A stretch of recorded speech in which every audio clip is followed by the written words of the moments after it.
So, our speaker for tonight's webinar is Tina Krug. Tina is a North Carolina native with over 2 decades of experience in landscape industry. She's an associate teaching professor in the horticulture department at Iowa State University. She leads the landscape design, installation, and management option for the department. Tina holds a master's degree in horticulture from NC State University and made the leap to academics after running Red Fern Landscape Design since 2011. She's currently occupied with training her family's new puppy and the endless appetites of two giant teenage boys. Well, glad to be here with all of you tonight where we're going to talk about shade gardens a little bit. My plan for tonight is to cover some practical things first, things we need to think about that define shade gardens, what we can and can't do in them. We're going to look at some plant combinations, and then we're going to talk about how to make spaces good. And this is true for shade gardens and for any kind of design work. As Alicia said, my background is in landscape design, so particularly residential spaces I care a whole lot about. But there are some special things that shade gardens bring us that I do want to talk about. And then we will get to some of my favorite plants to use in shade gardens throughout the presentation. And depending on how much time I have a whole laundry list of favorite trees, shrubs, and perennials that we can hit at the end. But I'll try to go through those too as we go. So to start out, here's one of my like favorite plant things. So hydrangea is a no-brainer. There's plenty of hydrangeas that can handle full sun, but lots also that are very happy in shade or part shade. And then of course hostas. We'll see a lot of hostas in this presentation. I know all of you probably know exactly what a hosta is, but hopefully you'll see maybe some new ones or some new ways to use them. And I'll make the point here just because I can't help it as a horticulturalist. If you haven't picked up yet from my accent, I am not an Iowan, even though that's where I live now. I am from North Carolina, where it's a whole lot warmer a whole lot of the time than it is here.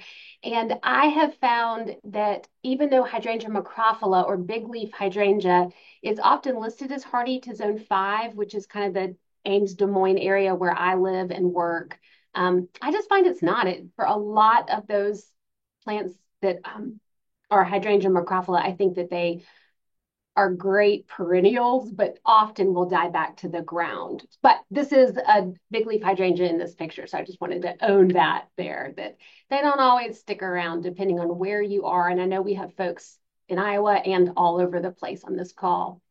So some practical things to get through, some constraints with shade gardens, and then I will just throw out there another one of my favorite plants to use is Tiarella cordifolia. These are the blooms here, this one, but there's lots and lots of different combinations of Tiarella that you can use, and even some hybrids between Tiarella and Heuchera that are really beautiful. This is what it looks like in a lot of the Midwest, a lot of Iowa, where I work and where many of the folks watching live and work. Not a lot of shade, big sky country, lots of wind and wide open spaces. And I really do love that about living out here. But shady areas sometimes can be a little harder to find, right? Well, what we just saw on that road is going to be full sun, right? 6 hours or more of sun constitutes full sun. What we are going to be talking about are gardens with everything else, anything from partial shade all the way to full shade. And I have found gardening in the Midwest that distinction, that difference really matters. So not all types of shade are created equal, I would say. And not only are we dealing with how many hours we might get of shade, we are also dealing with what kind. Is it very deep and dense? Is it dappled shade like through the canopy of different trees? Or is it really open shade? Depending on what the leaves are like, you can have light or open shade from the canopy of different trees. You also can, of course, have shade created by buildings, which a lot of the time is going to be very dense. So we've got tons of options to deal with.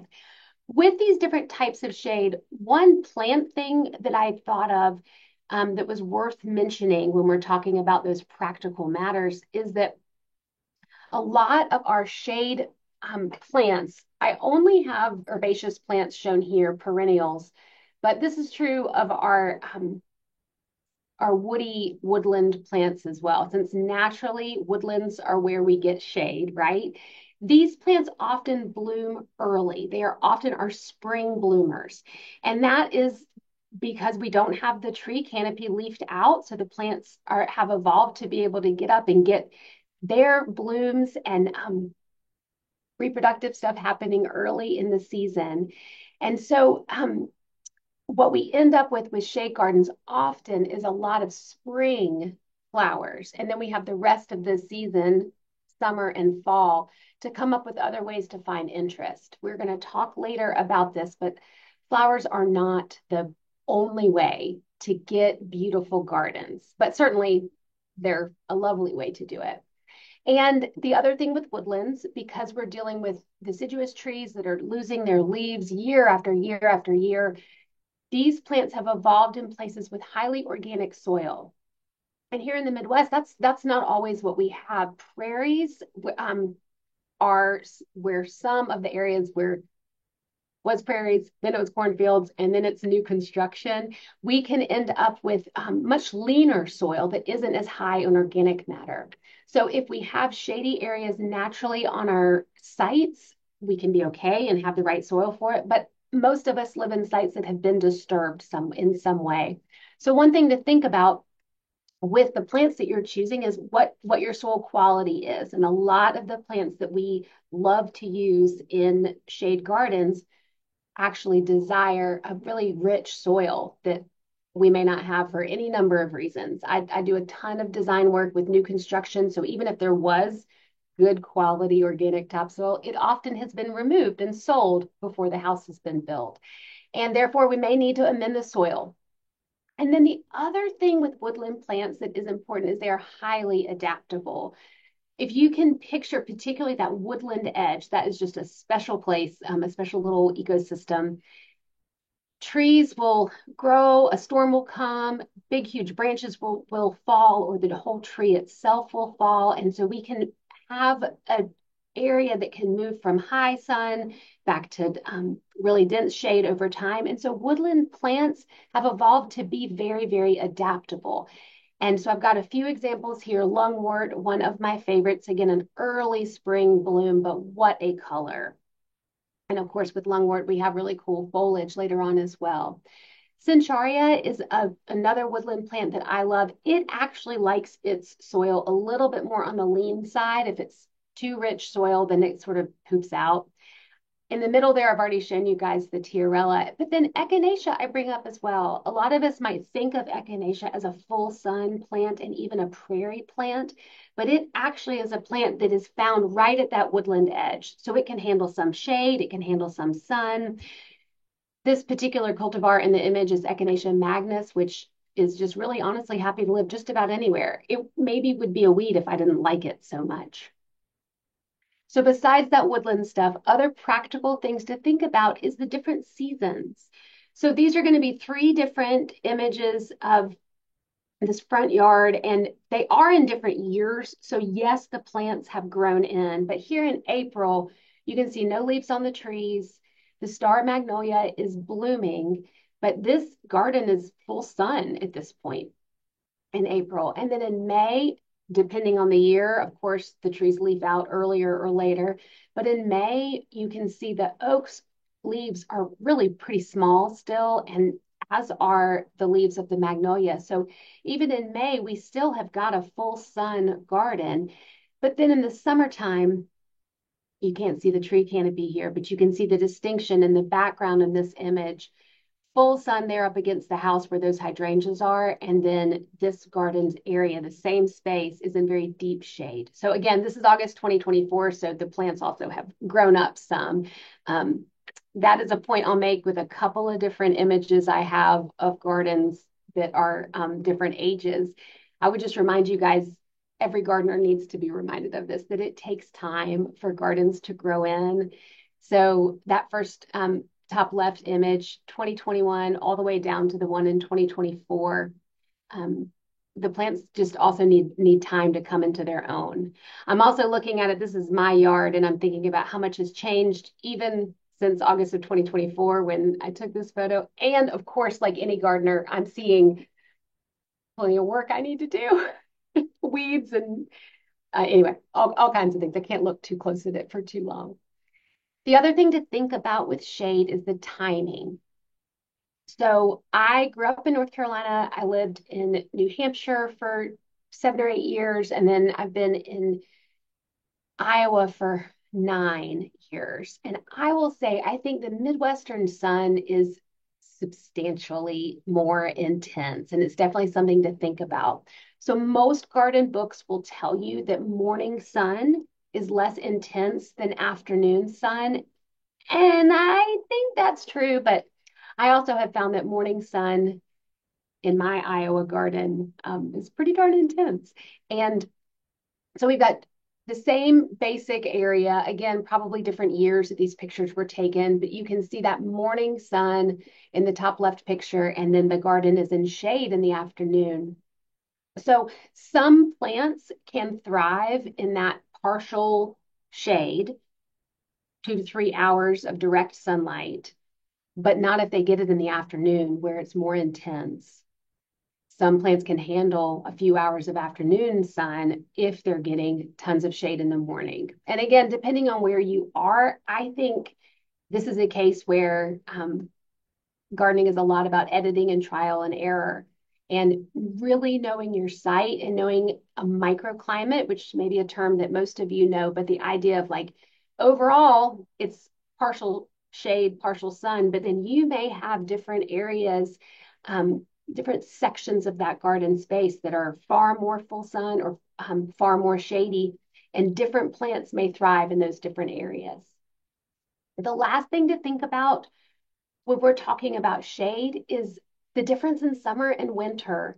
Um, so in this garden that hadn't been installed when we took this image, but we've got the shadow of the house is way out in front. And then later on in the year, that shadow may be much shorter. So sometimes areas that give you shade, different times of the year, you may lose that shade as well. So it's another thing to keep in mind, another constraint. Since trees are a major part of any shade garden, or often are where we find that we're trying to create a shade garden, I just wanted to make sure that we're all educated about how trees work. So featurepics.com had this image of a tree. And the question is like, as the roots go down, does the tree go up? And the reality is no, that roots go out and the tree goes up. So it's something to think about as you are developing gardens underneath a tree. Clipartkid.com, got it right. That the drip line of a tree is not where the majority of the tree's roots end. A healthy tree is going to have roots extending far past the canopy of the tree. And yes, there are some roots that go down to stabilize it, but most of the tree's roots are found out rather than down. What that means for us with developing shade gardens is we just want to think about how much we are damaging a tree's roots. And the rule of thumb is that, um, you know, putting in a post hole here and there for a structure is not going to be that big of a problem. But when you begin cutting more than 50% of the tree's roots, particularly as you get closer and closer to the tree, you can run into problems. So just in the desire to educate people about trees, I love grabbing that image and pulling it in here. And then this image too, shade gardens, almost always have to do with trees. And I think we're going to talk about contrast later on in this talk, but I love the rugged contrast that we can get of plants right up against the trunk of a tree that in this case looks a whole lot like an elephant's foot, I think, if I'd ever seen an elephant. And a note about that I will tell you guys is that you can plant underneath trees right up to the tree, particularly if you start with smaller plants, you can dig in a plug much easier than a very large perennial. But turf grass is not a great companion plant for a tree. Our turf grasses are very heavy feeders and they compete with the tree roots in a way that all of our shade perennials don't. They are really made to thrive together. Another practical thing that we need to think about is disease prevention. We often have a lot of common problems in shade gardens. So I just want to talk about a few things to keep in mind as you're beginning to put together your shade gardens. One of those is the great maxim of the right plant in the right place. Know your plant material. Try to get plants that are going to thrive where you have them. And that should help rule out all kinds of problems later on. Having said that, I will absolutely allow that sometimes you don't know. And I want to encourage you that gardening is all about editing. So you might think it's the right plant in the right place, and you may let it grow out for a year and see that it is just unhappy, and then you can change it out. I have plenty of places like that in my yard all the time. We have options for disease resistance. All all growers and nursery producers are trying to come up with plant material that has resistance to common diseases. I'm thinking about powdery mildew particularly. So older varieties of plants may not have the same resistance as newer cultivars that have come out. So it's good to pay attention to that kind of thing. Go to a good garden center and talk to the folks there about what options you have. Because we're speaking to a broad audience, some of these things are so basic, but I think it's really important to talk about them even with folks who already know it. Remember to water wisely.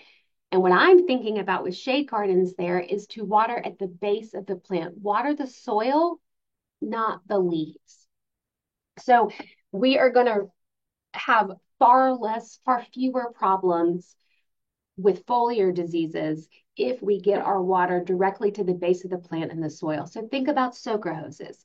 Think about if you're having your kid go out there and water, don't have them just wave it around, but instead try to, they'll love it. My boys love it, how much they get trained how to water.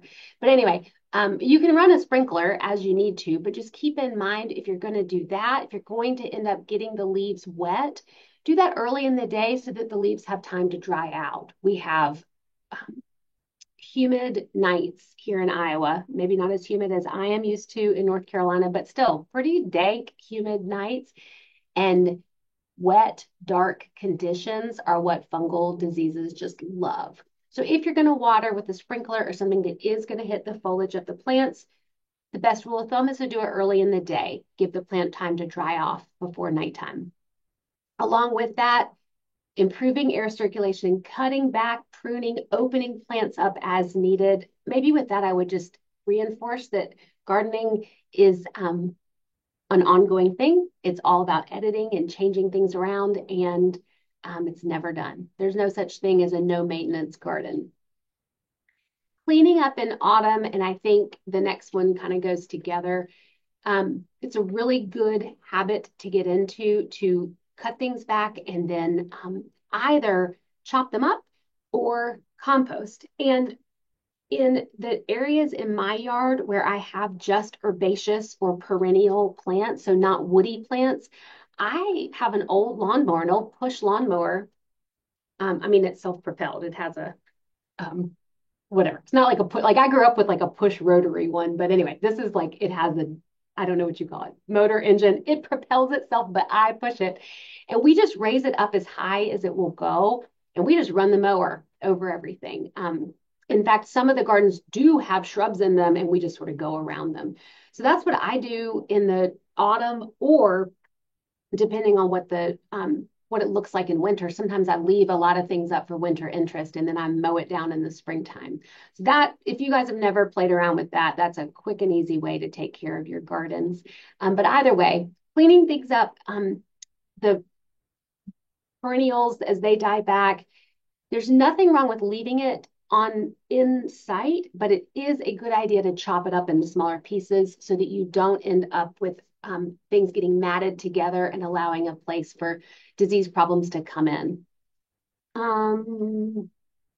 Yeah, I think I have a note that just says disease spread 101 is getting rid of the problem areas. So with that, because shade spaces can be places where disease is an issue, clean your tools when you're done. This is not, I like never do this, you guys, but it is a good rule to do. Just cleaning up your tools, scrubbing things down just a little bit when you're done can help prevent the spread of disease. And then monitoring and reacting, paying attention to what's there, taking notes, listening to your garden, and changing things up as you need to. So those are our practical things to think about with shade gardens. And then let's talk about some plant combinations here.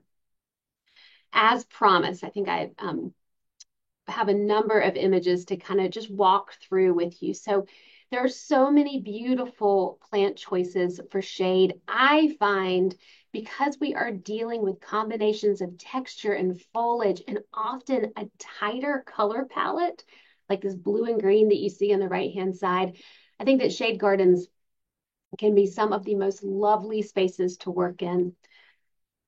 Excuse me. We do end up with great plants. This is a really simple combination. These are ostrich ferns way in the back, which will actually get pretty tall. And then heuchera, two different colors of heuchera in the front, along with some hostas in there. So these gardens, these plant combinations that you've seen are pretty, but I want to help you guys know why they're attractive, why they're pretty. So we'll talk about a couple of different terms and theories that you can have in your back pocket as you are working with your shade gardens. So particularly with texture, we want to think about the relative coarseness or fineness of the plant material when we're talking about texture. So you can see this for Rodgersia in this left-hand picture, along with some other lace cap hydrangeas, which tend to be more hardy than the fall hydrangeas for our hydrangea macrophylla options. We got big, bold, dense foliage, and shady areas often are where our plants are able to expand their leaf surface area because they're not fighting losing water all the time to transpiration. So most of the time in sunny, hot spaces, you've got finer, tighter leaves, and in shady spaces, you can have bigger leaves. It's just a good rule of thumb. Texture always is a contrast. So when we're talking about texture, we're talking about having something much finer or skinnier or more narrow up against something more broad or thicker or bigger. So on the left, we've got some geranium foliage with some one particular heuchera. That green heuchera on the left is a species called Heuchera villosa. And then the cultivar of that one is Autumn Bride, and it blooms late in the season, in autumn, actually. And it's a white bloom. It is just tough as nails. That plant can take almost full sun. So it's one of those woodland edge for sure areas. And then a hosta up at the top. On the right-hand side, we've got the geranium and the hosta also. And then in the bottom left of that right-hand picture is a sedge, a carex there. And I can't remember which one, but you can see really fine texture compared to the broadleaves of the hosta. Color, I'll go back to that same picture because those hydrangeas are just some of my favorite colors. Another thing to play around with is color. And a lot of people get concerned because shade gardens often don't have as much color. So on the left, you can see this combination of green, anything from like a burgundy dark green all the way to a very, very light green to a very blue green. And I just would encourage you to not be discouraged by that it turns out that a tight color palette can be really, really effective. In the right-hand picture, you can see other color options in the plant's foliage. So we've got light blue or silvery blue of the hostas in the front, right next to, it's like all just hosta and heuchera over on the right-hand side. So hostas with yellow margins, white edges or margins of the hostas in the center, two different burgundy heuchera. And the thing with foliage color, you guys, and with foliage texture is that that's there all season. Blooms come and go, but the leaves are going to be there the longest. So if you can first decide your combinations with foliage working out, with the leaves working out the way you want them to, then you can move on and add in bloom color just as a bonus. So here's a garden at the Missouri Botanic Gardens, this shade combination. I have had this picture forever and I just love it. I don't even know if this garden is still there, but the pink of the astilbe way in the back And then the dark burgundy of the heuchera that's right in the front center. Those two kind of reddish, pinkish tones working with one another. Then we've got these blues there. Shade gardens are inherently soothing and calming. And a lot of that is because the color tones tend to lean more towards your cool colors, your blues, your pinks, your purples. And those are just lower energy colors for us. You can get some yellows and oranges in different colors. Here's again another hosta with a yellow margin or edge to the each individual leaf. But you are not limited to just the muted colors that I've shown you. So I did not doctor this picture at all. This is a combination for some clients of mine a couple years ago. So these are just the individual 1 gallon pots of perennials, and I've just shoved them together to take the picture. So the breeding that has been done with heucheras is just so fun. So all the plants in here, except for the green stripy and the yellow stripy ones, are all different heucheras. And there are just so many. There's a little bit of silver on the right-hand side in the center. And then, of course, these rich, warm colors, the burgundy and the almost bronze color in the center bottom. And then you've got some variegated hostas there kind of peeking through the middle. And then up at the top, some Hakona chloa or Japanese forest grass. So this is not a garden yet. This is just the pots themselves shoved together to look at them. But again, this is all foliage. And every one of these plants, except for the Japanese forest grass, they bloom too. But like I said, the blooms can just be a bonus. Um, and I am aware that most of, as I think about it, most of the plants that I'm showing are herbaceous plants or perennial plants. There are great, great woody plants, shrubs and trees for shade, and we'll get to some of those images there at the end.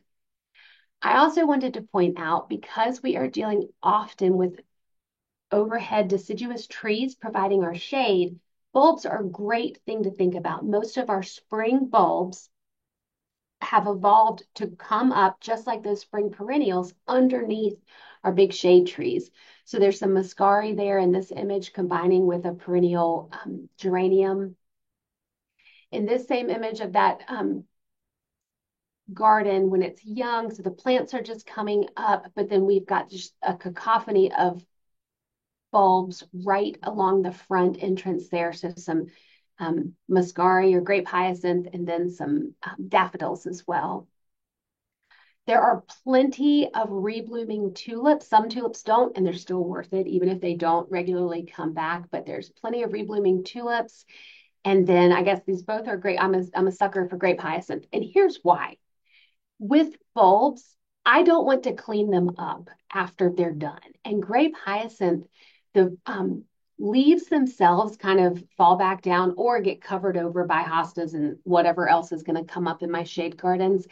But the blooms actually dry out and are so pretty when they're just like the little dried leftovers throughout the summer. So that's, I guess, why I have two pictures of, or many pictures of grape hyacinth. And then tulips, they get to stay because I like them. They're pretty enough that I'm willing to clean them up afterwards. Other ways, however, that you can add shade are going to be with annuals and with ornaments. So I just got done telling you that shade gardens tend to be more of our cooler, calmer colors. But if you want to bring in some vibrant red, you can do that with cannas, with tropical begonias. You can bring in garden ornaments that might bring in some of that rich red that you want that isn't the easiest thing to find in shade gardens. This is my mother-in-law's house. I have a few different pictures of my in-laws' garden because they've got some beautiful spaces. They had the hosta garden here underneath an old crabapple out on this acreage. The crabapple died, but they wanted to keep all these hostas. They wanted to keep this shade garden. So my father-in-law is very handy, and he built this pergola structure, the shade structure over it. And then you can see on the left, they actually had to bring in shades from that are also used in greenhouses on the left because that afternoon sun was just so intense. But I also have this picture just to show you guys just bringing in a couple of shade annuals to add some pops of color in there can really help the whole shade garden come alive. And the last thing we need to talk about with color is the color white. So shade gardens naturally are a darker color, right? They're deeper and darker. And white is this bright and marvelous contrast to them. I talk about white even in sunny gardens living in the Midwest or in kind of the northern climates, because unfortunately it is dark here 7 months out of the year. It is darker more than it is light or daylight. And there's only about 5 months where we actually have more daylight than we do nighttime. But in shade gardens, white just comes alive. Because that white will reflect light, it holds on and shows up in gardens later and later in the day. Um, I love this image to show you guys how powerful white can be. So this is in Boston at the Arnold Arboretum, this huge pear that, and the Arnold Arboretum is really big. So here I am standing really close to the pear, and then I'm still in the Arnold Arboretum, but obviously much farther away, and you can still spot that pear tree way out there. So white is exceptionally powerful. This is another garden at the Missouri Botanic Garden, and that lungwort is the spotty plant in there, and it just shines in this garden. So white can be a really fun thing to use. I've got a lot of different shades of white in this image down at the foreground at the edge of the garden, just an annual there, bright, bright, pure white, but then also this goat's beard or runcus just has a creamier, softer white there. And then in the background, you can also see kind of a rosy, creamy white of some of the heuchera blooms. So white can be a really powerful thing to use in the garden. So we talked about texture, we talked about color. Those are some of our design elements. But if we want to think about creating actual garden spaces, there are some principles that we can talk about that you guys can use no matter what space you're working on. So we want to create spaces for, you may not, I want to create spaces for people. My job is to get people outdoors and into these outdoor spaces. Landscape areas certainly can be used just for viewing, but most of the time what we want is to be out there and in the garden somehow. And we want to be comfortable in order to do that. So let's talk about what spaces will draw people out. Well, shady areas tend to be more comfortable and less exposed. And so while toddlers can be delighted out in the middle of the sun with nothing around them, feeling free as a bird, most of the time adults are not as comfortable. Most of the time we prefer landscape areas where we can see out without completely being seen or exposed. And the fancy term for this is prospect refuge. We want to have some amount of prospect, but also have protection from that refuge. And this is like, I always think about it like we want to be able to see that saber-toothed tiger before it comes to get us, right? So this was true of our long ago ancestors, but it's still true for us. We love to have something at our back. And think about like when you go to a restaurant, when you're sitting at the coffee shop, you're not often, most people are not as comfortable sitting in the seat right by the door with their back to the door. This is like deep in us to want this prospect refuge to happen. Sometimes there can, the refuge, I don't want to get the right term, the refuge can be a little bit overbearing, right? Like a little bit too much. So maybe in this image, that bench is in shade. It counts as a shade area, right? But it could feel a little bit intimidating, maybe like it's coming to get you. But shady gardens innately already have some amount of this prospect and refuge concept because we've already created shelter. So we have a bit of that protection.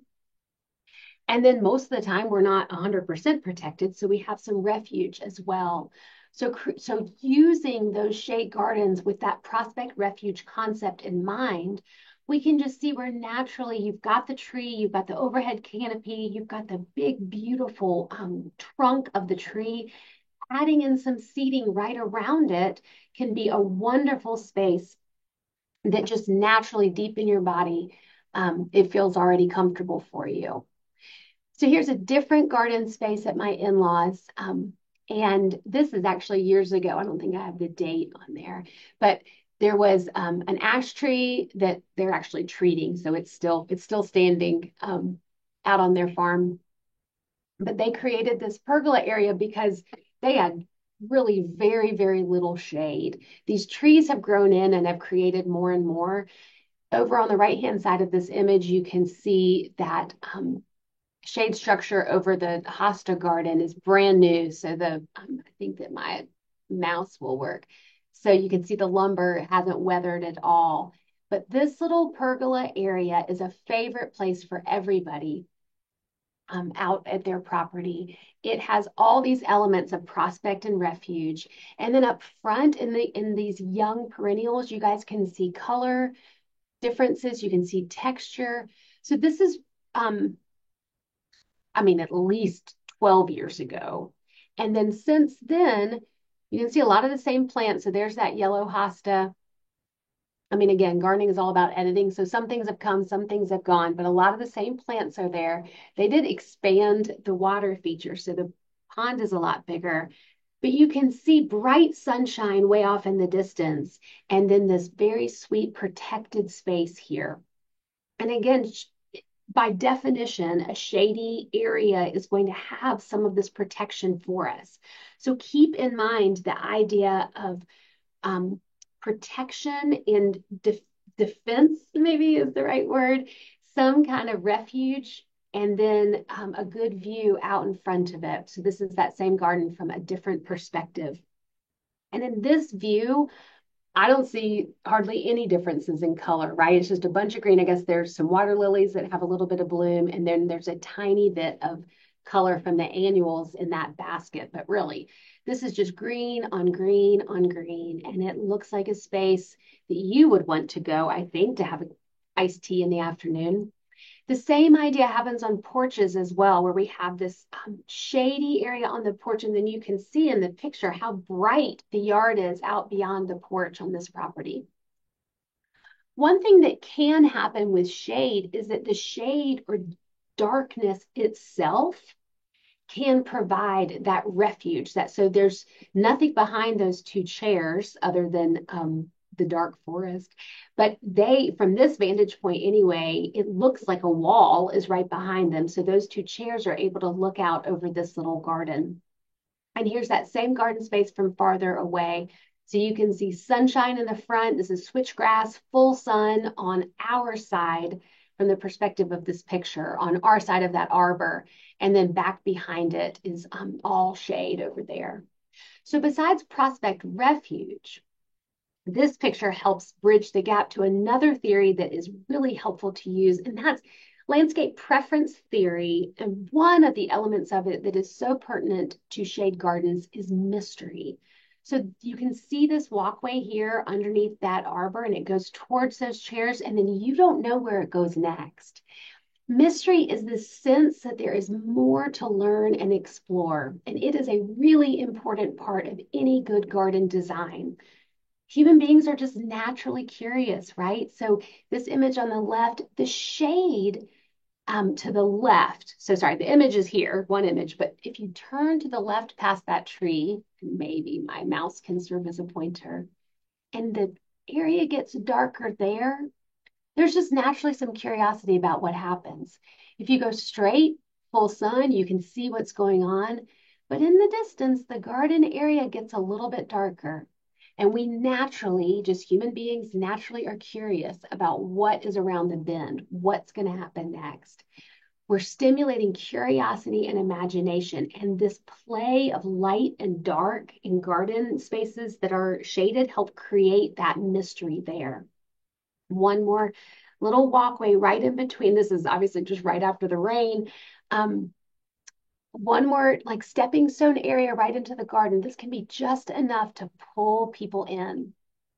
So a couple more elements to use besides prospect refuge and mystery that shade gardens naturally have. There's some other things that we can check on to see if we have enough or some of them in gardens. So we'll talk just really briefly about repetition, balance, and contrast here. So you guys, this is the other end of that garden space with the arbor. Deep shade on this side, full sun in the images that we saw before, and then it becomes this really dark shaded garden space. Repetition is just simply the idea of repeating different elements. This is at Ryman Gardens, and this pergola structure that extends all along this walkway has repeated benches, repeated urns, repeated columns, and repetition provides some the word I'm thinking of is structure. And I know that this is like literally structure for the pergola, but even if it's just repeated, the same repeated plant, repetition creates order and unity in a garden space that can really help it seem like it makes sense together. This is also at Ryman, one of my favorite parts of Ryman Gardens, this alley of bald cypress trees. And again, we've got benches repeated. We've got the trunks of the trees repeated. We've got our same kind of prospect here protected in this shady area. Sorry, refuge here protected in this shady area. And then off in the distance, that bright sunlight is like prospect, like what's over there? We get curious and want to go. So the play of light and dark serves very well in garden spaces that are shaded. And then repetition creates like predictability and comfort. So kind of the opposite of repetition is going to be contrast. And shade gardens provide great opportunities for contrast. So here I've got a euphorbia is in the foreground of this picture, which is really content in, it's an annual or a non-hardy plant for us in Iowa anyway, really content in full sun, but also happy in shady spaces. So that fine texture, it also has the white, which we've talked about before. That nice fine texture, we love to see that against the bold foliage. In this case, this is lady's mantle, Alchemilla mollis, one of my favorite shade plants. And then again here, this contrast, this little evergreen there that's kind of shaped like a cone just sprouting up, it is contrasting so deeply against the really fine texture of the astilbe that are around it. We've also got some repetition in the foreground, just flanking the walkway with two of the same perennial creates this repetition. It's clearly an entrance. So this can serve the same job that maybe a big arbor might serve. Repeating the same plant on either side of a walkway, flanking it, gives this idea for people of entry or walking through the space. And then you can see in this image all the contrast that's there of the different textures of the plants in the shady garden. Mostly it's green. This particular garden, it was able to keep, this is I think a twist and shout hydrangea. It's so bright blue. It doesn't stay that bright blue without a whole lot of help to it. But other than the blue of the hydrangea, we've got white and green in this garden space. But there are so many different shades of green and so many different textures of the plant leaves that we end up with a really beautiful, interesting space. Again, here we've got just contrast of garden plants, the foliage here. So this is mostly green. Another annual that I really love to use is this purple Tradescantia or purple heart. Let's see, right here in the foreground. I'm a sucker for purples and pinks, so I try to find ways to use them all the time. But this garden bed is was such a fun one to put together. Just a combination of greens, mostly with some purple, and then using contrast of texture and form really created a lovely space. So all of those things together can help create a really great garden space, even in the shade. So I wanted to talk about limitations and constraints and practical things. I wanted to make sure we showed you guys some good plant combinations, but also talked about some of the details for design of how you make these spaces comfortable for people. And then we didn't get to, I forgot to get rid of this. We didn't get to, I had this area, but I had that idea in there as well. And then I've tried to give some ideas of favorite plants. I have a lot of slides of some of my favorite garden plants, which I'd be happy to try to figure out a way to share with people. But I did reference a whole lot of them as we went through the talk. And we've got about 15 minutes left, and I'd love to take questions from you guys. And if there aren't a ton of questions, I can go back through and talk about specific plants as well. But it'd be great to take the time to hear what thoughts people had.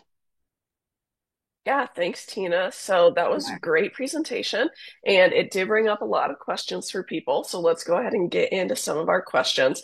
The first one I don't think is going to surprise you at all. People want to know what are some rabbit and deer resistant shade plants that you would suggest for these gardens because they're tired of the rabbits and the deer just going to town and having a buffet. Right. Okay. Yep. Well, that's a fair question. I noticed in this talk when I edit it, I'll make sure that I get in more woody plants as well. While yes, deer love hostas, and rabbits love hostas, the astilbe, ferns, any of the plants that have a bit of fuzziness to them, like like lady's mantle, those tend to be things that deer will leave alone. But I live out on an acreage where I couldn't even tell you how many deer there are. There's so many, and there's rabbit poop all over. And my best advice to anybody is plant more plants. While, yeah, it's annoying to have them eat it, it's also like if you have a whole lot, then they're going to come and browse, and then you still have some stuff that you love. So there is nothing that a deer won't try to eat. One evergreen that I use a lot in shade gardens is a yew or a taxus. There are some beautiful low growing yews. And then depending on where you live, if you're kind of Des Moines or south, there's also an evergreen that is related to a yew. Its scientific name is Cephalotaxus. So taxus is the scientific name for yews, and then Cephalotaxus is you can find, I swear you can find it at good garden centers, but Harrington's plum yew is the common name for it. So that's an evergreen that can handle low light, and that could be another option as well.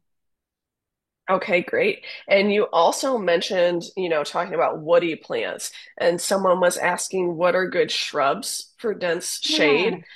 So, do you want to talk about some of those options? absolutely. And since we've got time, I can go just because I have images of them too. Let's go there. That would be great. People always love images. Yeah, it helps rather than me just describe them. So I'll share my screen again. We'll talk about some of my favorite shrubs for low light. So this is bottlebrush buckeye, and it gets really big as you can see in the picture. But this is a wonderful native plant, really really fine texture and those big, huge blooms. So the blooms aren't dissimilar from what a heuchera does way low on the ground. They're just really striking plants. Clethra is another low light tolerant shrub, and there are pink ones, and this one I think is hummingbird, but there's all different cultivars of Clethra, and I definitely recommend those and love them. I think I have a cup. Nope, I just have this one picture of Fothergilla. So Fothergilla is, I think that's the only name I know. So I think that's even the common name for it as well. Um, it has shadblow. I think it also might be called some weird common names. Anyways, beautiful fall color, early spring bloom, and this is one that blooms before it leaves out. So so it just makes the blooms that much more striking. But again, like I was saying, these guys are all evolved in woodlands, so they are spring bloomers because they need to bloom while there's still light before the canopy covers over. Itea is a Henry's Garnet is one of the best cultivars here. If you live in Iowa, I think you have to water the anyway. I have Itea at my house, and even it's underneath an oak tree, and it's not quite acidic enough for it.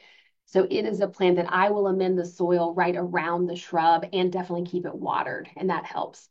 of course, hydrangeas. So I'm not going to, there are so many of those, but oak leaf hydrangea is one that I recommend a lot. Again, if you're in zone 4 or higher, I don't think there are very many that are hardy, but if you're in zone 4B or lower, man, this plant is just stunning. Beautiful fall color. Again, lots and lots of breeding, so there's tons of options for them. These are alphabetical, so I'm almost done answering this question. And then viburnum would be another shrub that I absolutely love. And my favorite is not a native shrub, but the Korean spice viburnum or viburnum carlesii is what's shown in this picture, and then real close up here.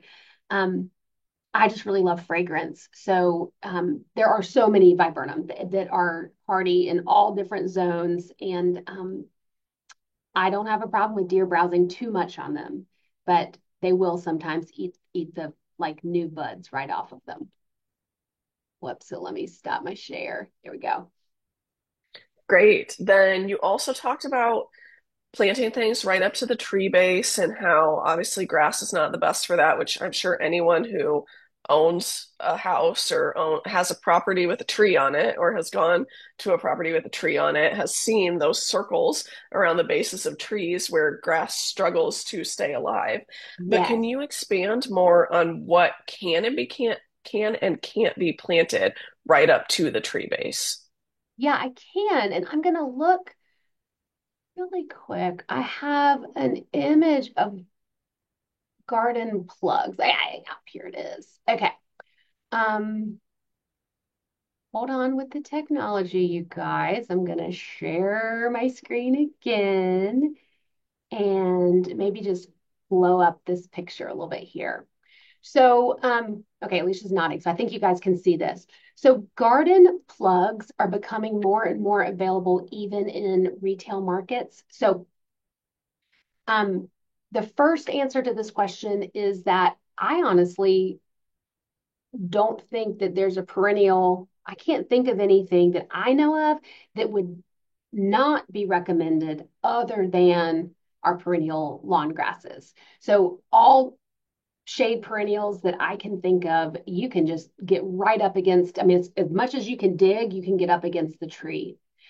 So if you're buying a large, gallon-sized perennial, just the actual roots themselves can be difficult, and that's where a plug can come in. So if you think about like our 6-pack annuals, plugs are kind of that size, like what would be in a big 6-pack or a jumbo 6-pack, but they're perennials instead. And many retail garden centers are beginning to carry them. And there are also some wonderful wholesale nurseries that will sell, like, you don't have to have a wholesale license, but just there's like a limit, like a $75 limit to spend. And then beyond that, they'll sell even to a homeowner.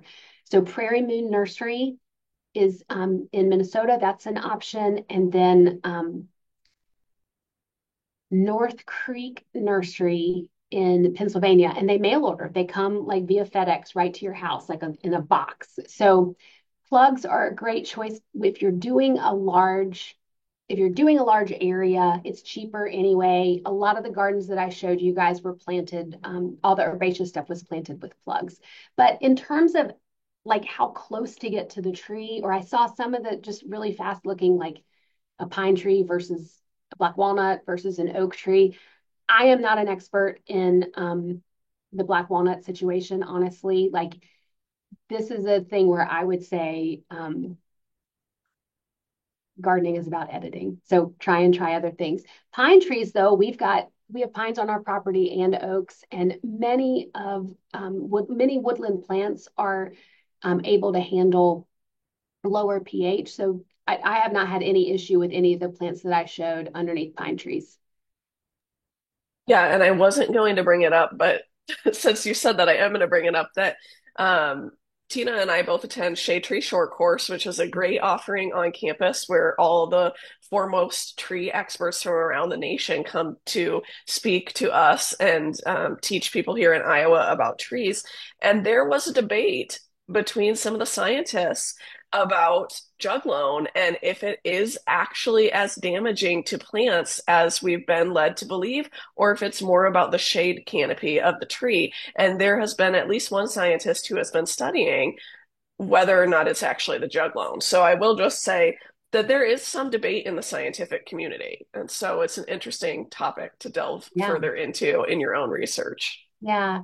And my mother-in-law, who I showed a few of her garden spaces, Joellen's rule is you have to she has to kill something 3 times before she thinks she can't grow it. And I just encourage people not to be too precious about it. It is such a great, healthy thing to do with our money and our time and our lives that try it and see what works. And if you can find plugs to use, it's a really cheap investment. And I'm sure that you'll find a plant that will thrive. Certainly sedges, and carex are, just naturally occurring understory plants that really can tolerate all kinds of conditions. Yeah, and the plugs can be great, but an even cheaper option could be seeds. Is there anything that you would say could be grown well from seed under a tree that people could start from seed broadcasting in their shade garden? Right. I have no idea, you guys. I don't do stuff from seed. Sorry that I can't answer that. Like perennials growing from seed, I do not have the patience for it, and my expertise is not in plant propagation. So no, I have no idea. I do have an Aesculus, a bottle brush buckeye that I grew from seed that I'm very proud of. That is Wow, taking a long time, but no, you'd have to ask somebody else. I don't know anything about growing perennials from seed. that's a good answer. Well, And then the last, I do know. Sorry, I do know one. I do know one plant that I didn't mention because it gets on my nerves because it's too aggressive. But one of the grasses is, let's see if I can remember it. Side oat. No, not side oats. Okay, I'm not going to think of it. But maybe somebody on the top will talk about it. Anyways, there is a low light grass, like not Haconocloa and not Carex. It's kind of a mid height, like 24-ish inches. And the name is both scientific and common names are gone from me. But I know that it reseeds a lot enough in my shade gardens that I didn't want it anymore. Not river oats. Anyway, I don't remember, you guys, but if you look up shade grasses, it'll be one that comes up, and it does sort of have a sea oats. It's sea oats, and you win the prize. Not side oats, Grandma. That's full sun, but sea oats is it reseeds like crazy. So I imagine it would be easy to start from seed. Okay. okay, one last question. You kind of touched on this a little at the end. You started talking about some of our native plants that are native to woodlands and they do well in shade. So, can we just talk quickly about what are the native plants that you would recommend for a shade garden, and how do we balance wanting to have native plants, wanting to attract pollinators to our shade garden, with wanting to prevent diseases and cleaning up in the fall? Okay. Um, I can talk about that a little bit. Again, I would say there's other people that are far more expert in native plant selections, and particularly because I've lived in lots of different parts of the country. Um, I have what's native kind of, um, I've studied where I live in the different places I've lived. But here, my take just generally on native plant choices is that there are very few areas where human beings live where plants are actually native. Um, we have disturbed our sites. And so I think it's just not true to think about a suburb of Des Moines and a new construction site, or even downtown, wherever city you live in. There's nothing that is native to that because these plants have evolved in the places that they are supposed to be long before humans came.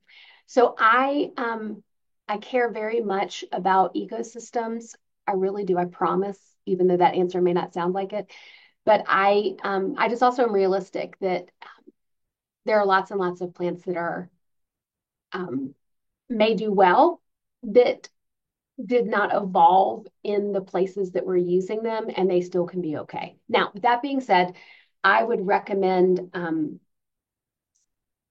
looking at, I mean, again, I think it's an area that there are people far more knowledgeable than I am about what exact plants to choose. Um, I tend to think about plants that are non-invasive before I worry. Like I think hostas are great, and there are plenty. I have bees on my property, and honeybees aren't even native to Iowa, but I have plenty of bees that visit the hostas, even though they are not native to this area, but they do mind their manners. So there's probably there are I don't really know how to answer it in like my 1 minute. I think that there are plenty of places that you guys can look to find um, plants that are suited for your areas that also are native to what used to be there. And again, I would think about places like Prairie Moon Nursery or other native nurseries that would give you good plant material to use.